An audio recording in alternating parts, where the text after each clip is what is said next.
Irmãos queridos, o Senhor tem nos dado a graça de caminhar juntos esses meses no livro de Apocalipse. E no capítulo 1 nós vimos o apóstolo João sendo levado em espírito até o céu. E o Senhor vai começar a fazer revelações ao seu servo. Nós vemos também, nesse primeiro capítulo, o Senhor Jesus caminhando entre as igrejas, caminhando entre os castiçais, e o texto diz que ele tem na sua mão direita 7 estrelas, que são os pastores das igrejas. Nos capítulos 2 e 3, nós vimos as cartas enviadas às igrejas da Ásia. E nós já vimos também que essas cartas elas tiveram como primeiro destino as cartas nomeadas no Apocalipse. Entretanto, quando observamos o final de cada uma das cartas, diz: quem tem ouvidos, ouça o que o Espírito diz às igrejas. Está no plural. Então não se limita àquela igreja, mas o Senhor está admoestando a sua igreja em todos os lugares ao longo dos séculos. E como se fosse pouco, no capítulo 4, é dito a João que agora vai se abrir uma porta e ele deve subir agora ao céu, numa outra dimensão. A revelação ela vai se aprofundar. E o texto diz que há um trono. Eu chamei a atenção dos irmãos, e me permitam repetir. Quando aqui a palavra de Deus fala de um trono, nós devemos entender que é muito mais do que um lugar. Fala de um centro de poder, onde toda a autoridade, toda a glória, toda a majestade emanam desse lugar. E diz o texto do capítulo 4 que Deus Pai está sentado neste lugar. É uma descrição maravilhosa. Esse mesmo texto diz que ao redor do trono havia 24 anciãos que representam todo o povo do Senhor, do Antigo e do Novo Testamento. E nós vimos também que havia 4 animais. É assim que está a tradução da minha Bíblia. Uma outra tradução pode trazer seres viventes. A ideia é a mesma. Esses 4 seres viventes.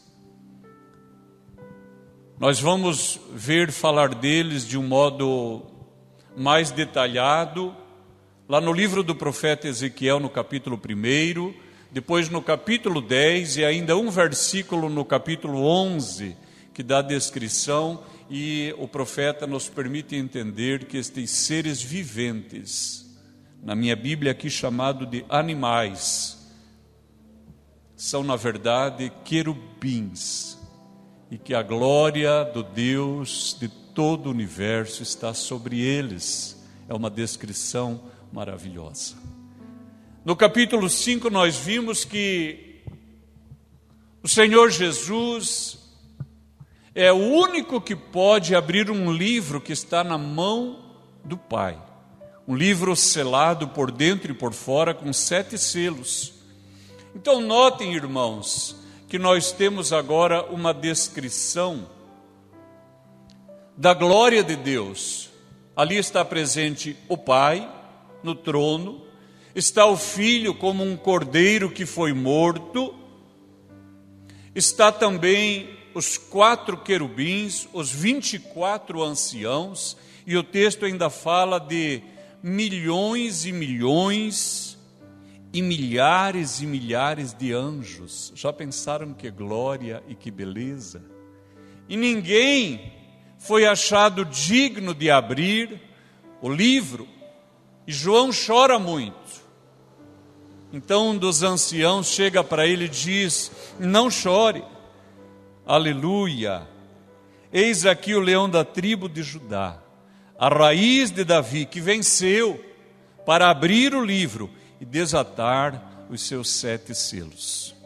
Aleluia! E agora nós vamos prosseguir no capítulo 6. Abra sua Bíblia, por favor, no livro de Apocalipse, no capítulo 6. Havendo o cordeiro aberto um dos selos, olhei e ouvi um dos 4 animais que dizia, como em voz de trovão: vem e vê. E olhei, e eis um cavalo branco, e o que estava assentado sobre ele tinha um arco, e foi-lhe dada uma coroa, e saiu vitorioso e para vencer. E havendo aberto o 2º selo, ouvi o 2º animal dizendo: vem e vê. E saiu outro cavalo vermelho, e ao que estava assentado sobre ele foi dado que tirasse a paz da terra, e que se matassem uns aos outros. E foi-lhe dado uma grande espada.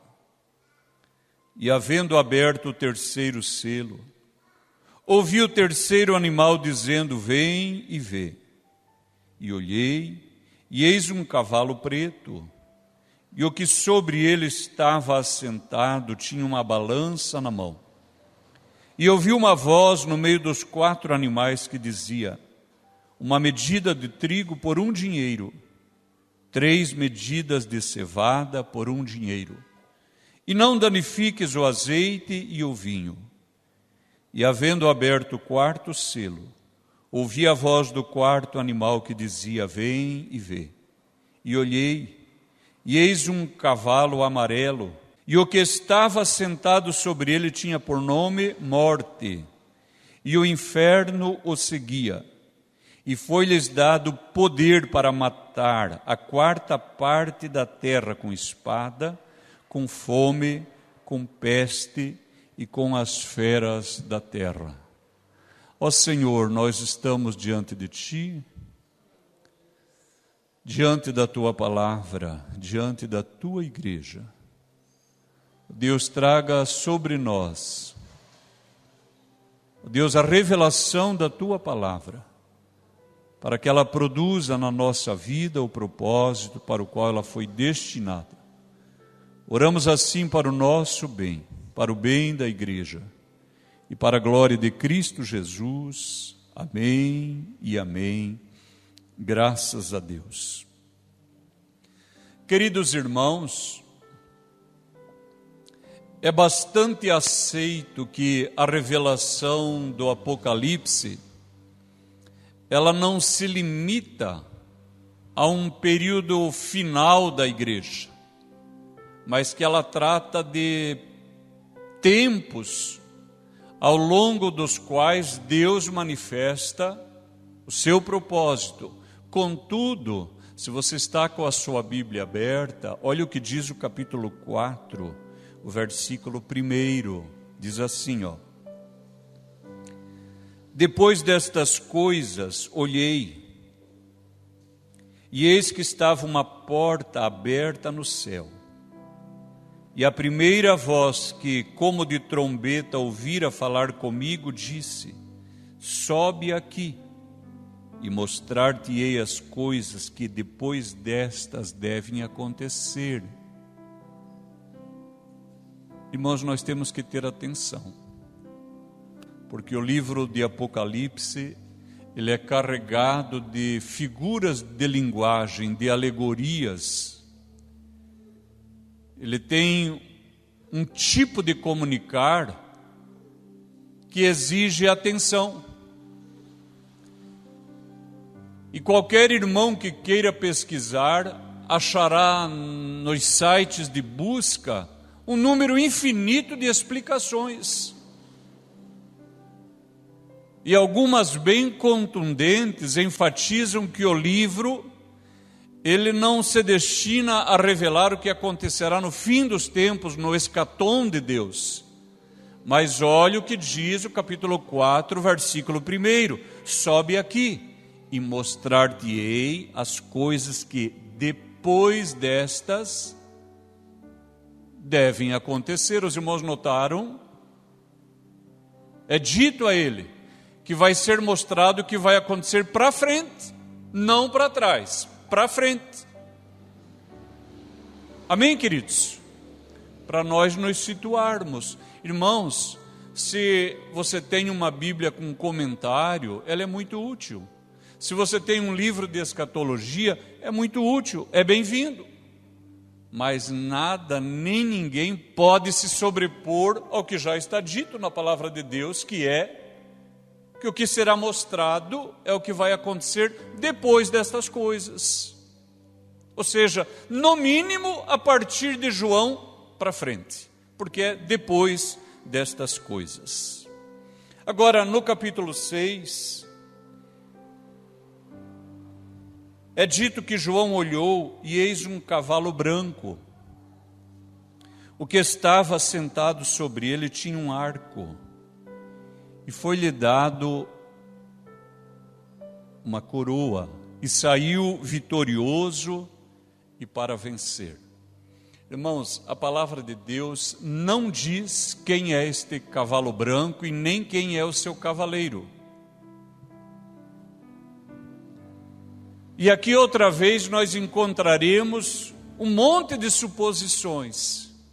Contudo, eu quero convidar a igreja, venha por favor para Deuteronômio 29, 29. Você pode manter a sua Bíblia aberta. Quinta-feira é dia de ler muito a palavra de Deus. Deuteronômio, capítulo 29, o versículo também 29. As coisas encobertas são para o Senhor nosso Deus. Percebeu? As coisas encobertas são para o Senhor nosso Deus. Porém, as reveladas são para nós e para nossos filhos, para sempre, para cumprirmos todas as palavras desta lei. Pode voltar para Apocalipse capítulo 6. Repito, a palavra de Deus não esclarece quem é o cavaleiro do versículo 2. Diz apenas que ele está montado num cavalo branco, que ele tinha um arco, que foi-lhe dado uma coroa e saiu vitorioso e para vencer. Contudo, preste bem atenção, porque quando você lê rapidamente, é bem fácil você ficar inclinado a crer que o cavalo branco e seu cavaleiro tratam de Cristo, mas não é. Não é o Senhor Jesus que está retratado aqui. Então, duas coisas. Uma, a palavra de Deus não esclarece, e o profeta Moisés disse: as coisas ocultas são para o Senhor. Não agregaria nada para a igreja eu trazer um monte de suposições sem fundamentação da Escritura. No capítulo 3 diz assim que, havendo aberto o segundo selo, saiu outro cavalo, versículo 4, esse é vermelho, e ao que estava sentado sobre ele, foi dado que tirasse a paz da terra, e que se matassem uns aos outros, e foi-lhe dada uma grande espada. Irmãos, isso aqui fala de guerra e fala de homicídio, fala do tempo do fim, fala de que as coisas ainda vão se agravar, as coisas ainda vão piorar, e o cristão, ele precisa ter bem claro de que lado que ele está. O cristão precisa tomar uma decisão, porque o lado ao qual ele pertence vai definir o futuro dele.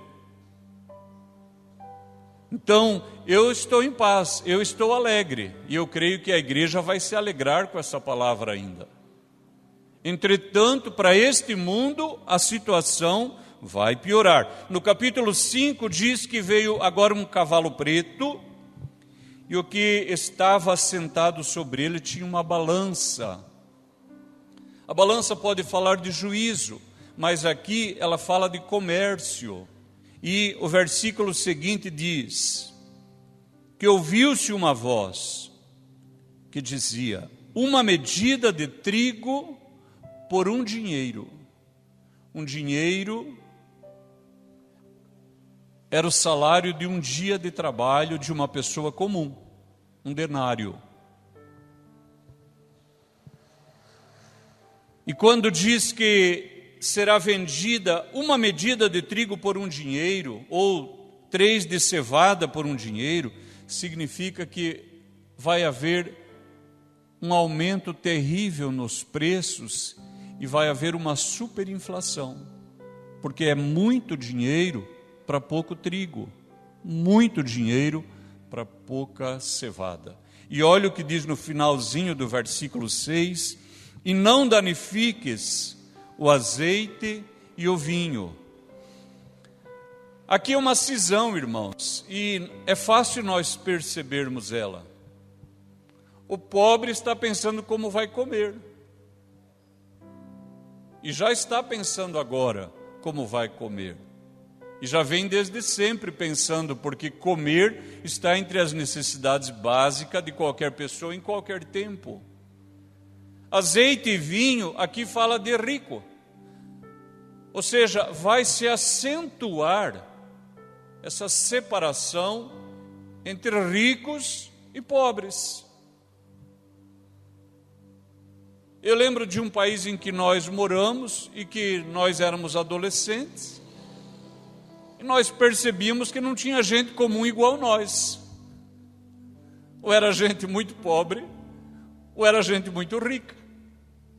Notaram? E essa tendência, ela vai se acentuar. As irmãs Falavinha cantavam um hino que dizia: quando os ricos ficarem mais ricos e os pobres mais pobres. Está falando dessa palavra aqui. Então, o pobre vai ter a sua situação agravada, mas o rico vai ser poupado. Irmãos, o rico é poupado desde sempre. O rico sempre é poupado. Entretanto, quando essa situação se agrava, a nação, ela se enche de convulsões sociais, porque chega a um limite em que as pessoas começam a querer tomar à força as coisas, porque já não consegue mais, trabalhando, atender às necessidades da sua casa. Lembra do salmista? Ele dizia: Senhor, não permita que eu fique tão rico que me esqueça de Ti, e nem tão pobre que eu lance mão daquilo que não é meu. Notaram? Ele não está justificando, ele está explicando que uma pessoa, numa situação limite, pode fazer algo que ela mesma condena.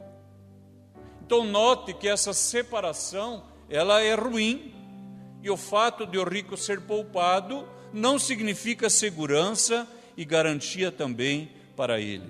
E depois, nos versículos 7 e 8, diz assim: havendo aberto o quarto selo, veio o quarto animal, e o versículo 8 esclarece que ele era amarelo,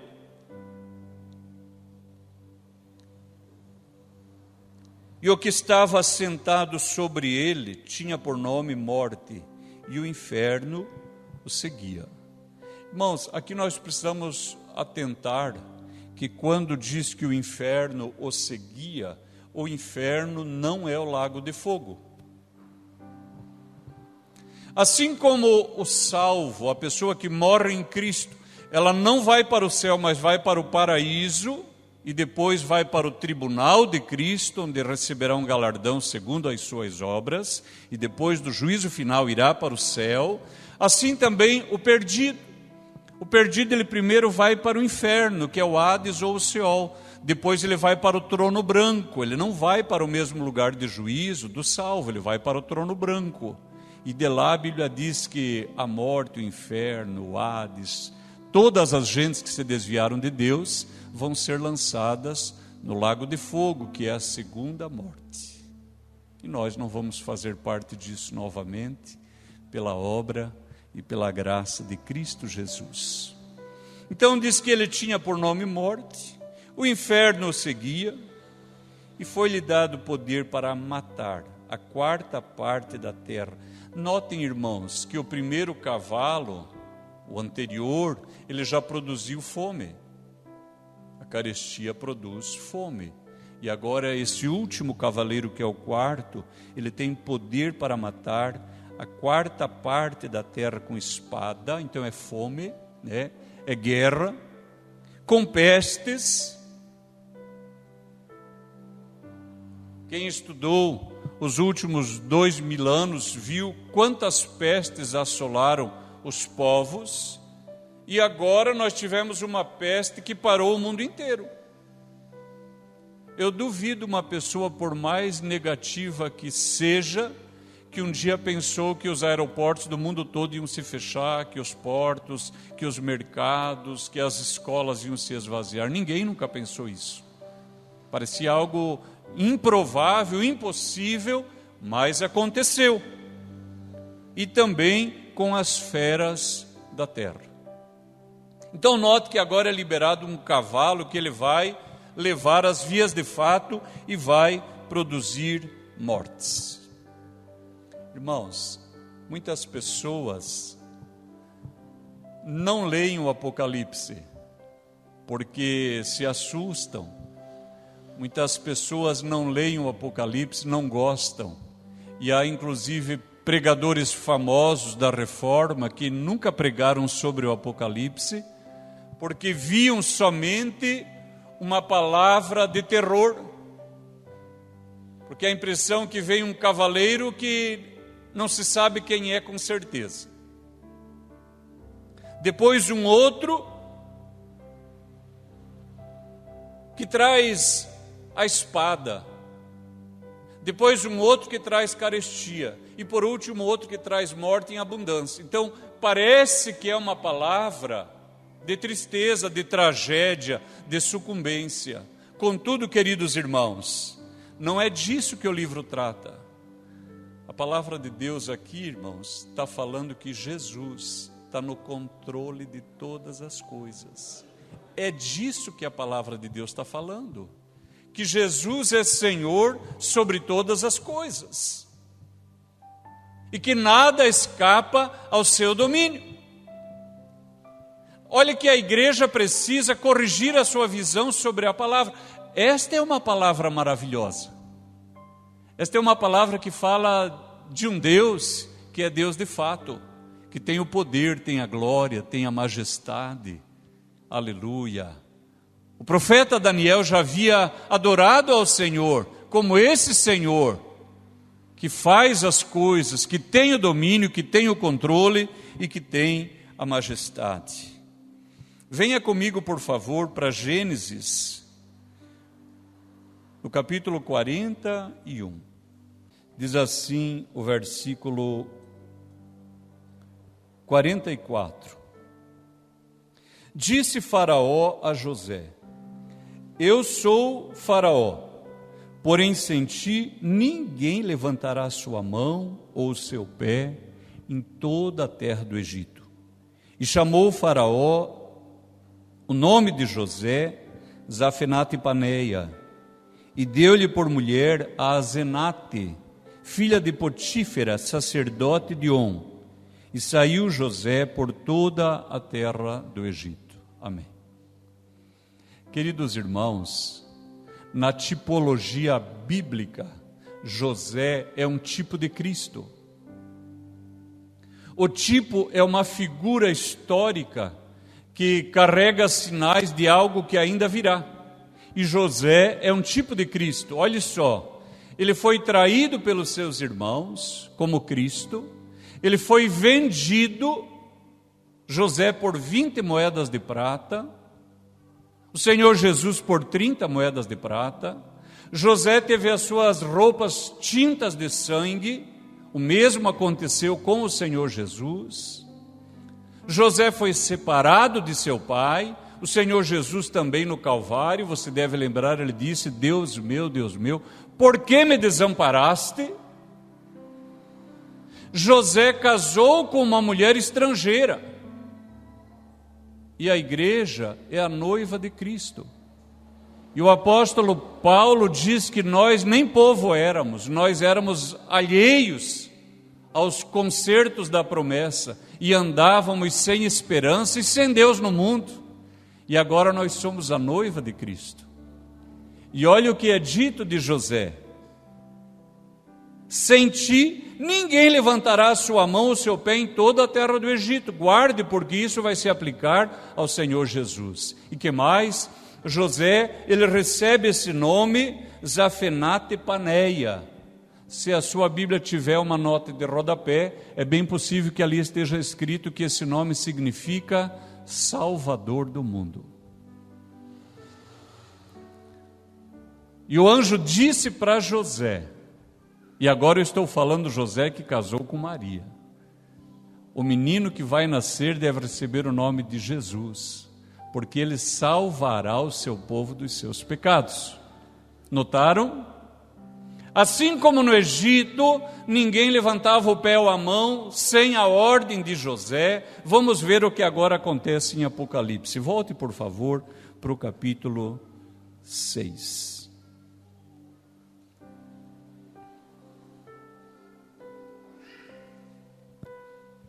A primeira coisa que eu gostaria que a igreja observasse, vou repetir, porque vai ajudar a clarear a sua compreensão.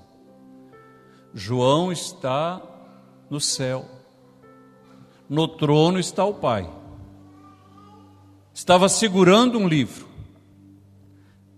ao redor 24 anciãos, e a Bíblia diz que no meio do trono e em redor do trono, os 4 querubins. Presta bem atenção. Tem algum cavalo e cavaleiro aí? Não tem nada. Eles não estão na cena, eles não aparecem, e eles não estão fazendo coisa alguma.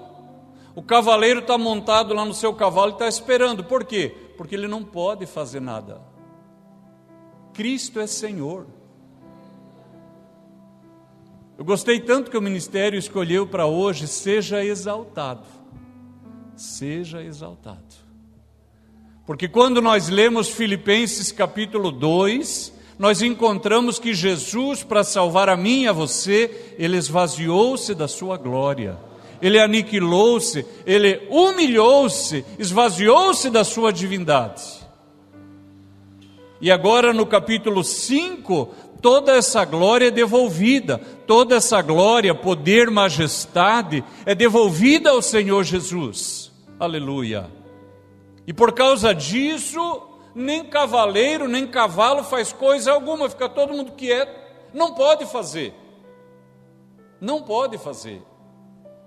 E notem uma coisa, no final do versículo 1, na minha Bíblia diz assim: vem e vê. Tem alguma Bíblia aqui que diz somente vem? Alguma Bíblia Há alguma Bíblia que no final do versículo 1 diz vem, em vez de vem e vê? Nenhuma. Se você pegar a versão do Rei Tiago, você vai ver que essa Bíblia diz somente vem. Por quê? Porque se você for lá no grego koiné, que é o grego do Novo Testamento, você não encontrará vem e vê. É somente vem. Por quê? Irmãos, João já estava lá. Entenda isso, igreja. João já estava lá. Então nós temos 4 querubins e cada querubim dá uma ordem para um cavalo e um cavaleiro. O texto diz, né? Você pode ver que no versículo 3 fica mais claro, diz assim: e havendo aberto o selo, o segundo selo, ouvi o segundo animal. Ou seja, quando abre o primeiro selo, o primeiro querubim dá uma ordem, irmãos. Ele não dá ordem para João. João já está lá. Ele dá ordem para o cavalo e para o cavaleiro: vem. E é por isso que ele fala com voz de trovão. Os irmãos entendem o que isso significa? Que todas essas pragas que vão se abater sobre a terra, elas estão no controle de Cristo. e cavalo e cavaleiro não pode fazer nada.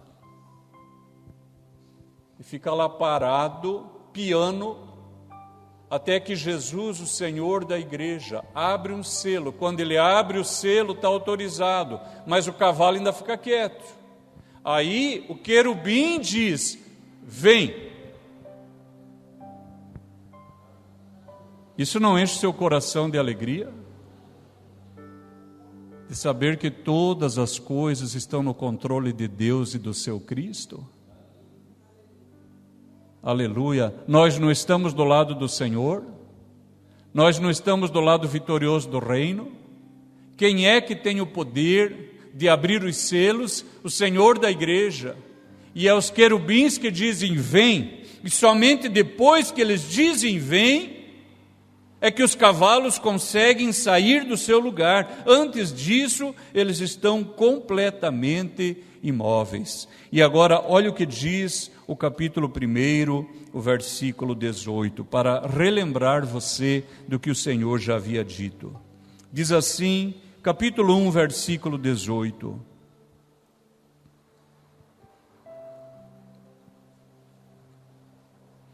E o que vive, fui morto, mas eis aqui estou vivo para todos sempre. Amém. E tenho as chaves da morte e do inferno. Lembra do cavalo chamado morte, o inferno seguia? Não faz nada. O Senhor Jesus tem as chaves da morte e do inferno. Aleluia. Ele tem também a chave de Davi, ele já falou isso. E quando ele abre, ninguém fecha, e quando ele fecha, ninguém abre. Esse é o Senhor.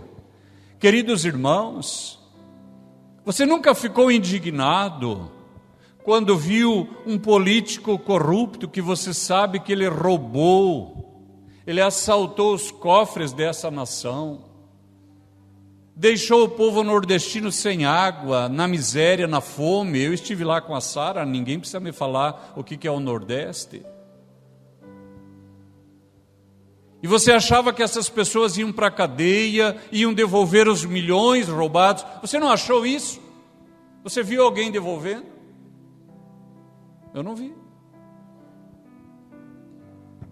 Eu via em casa um vídeo com a nossa família e tratava de pessoas na miséria, e eu dizia, quando uma pessoa chega nesse ponto de miserabilidade, ela não consegue mais por si só sair dessa condição. Não consegue. Isso não penaliza você? Não entristece você? Não desperta compaixão? Quando você vê o catador de lixo passando com a carrocinha e as crianças dentro misturada com o papelão, com as latinhas, ajudando a empurrar, isso não compadece você? Não desperta uma tristeza? E você não deseja que um dia seja feita justiça para essas pessoas?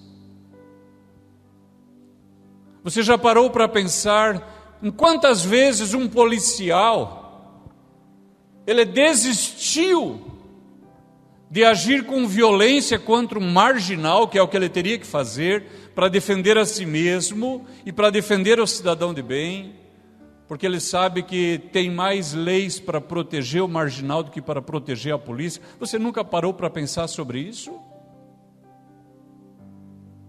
Esses dias eu ouvia de um policial nosso amigo, ele falou assim, eu quando não estou de serviço eu não ando armado, e eu não viajo com a minha arma. Ele falou assim, eu prefiro ser morto,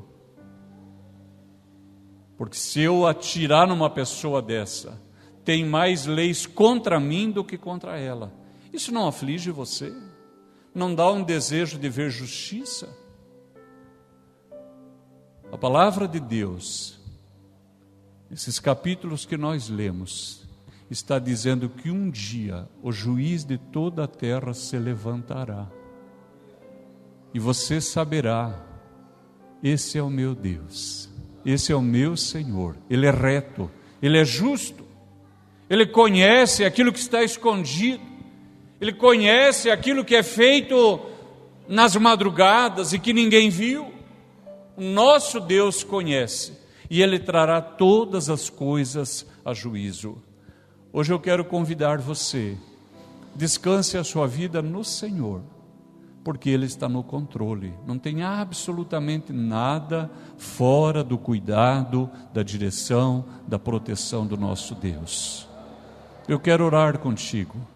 Aleluia. Se você veio a este lugar com o seu coração apertado, triste, se você se sente injustiçado, injustiçada por algum motivo, saiba que neste lugar nós temos adorado um juiz justo e um dia ele se levantará.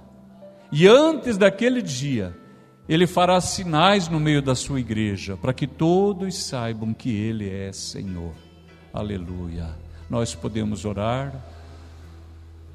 Eu sei que aqui é uma pessoa que tem ação na justiça, quem sabe mais pessoas, e eu quero orar contigo para que Deus entre com poder na sua vida.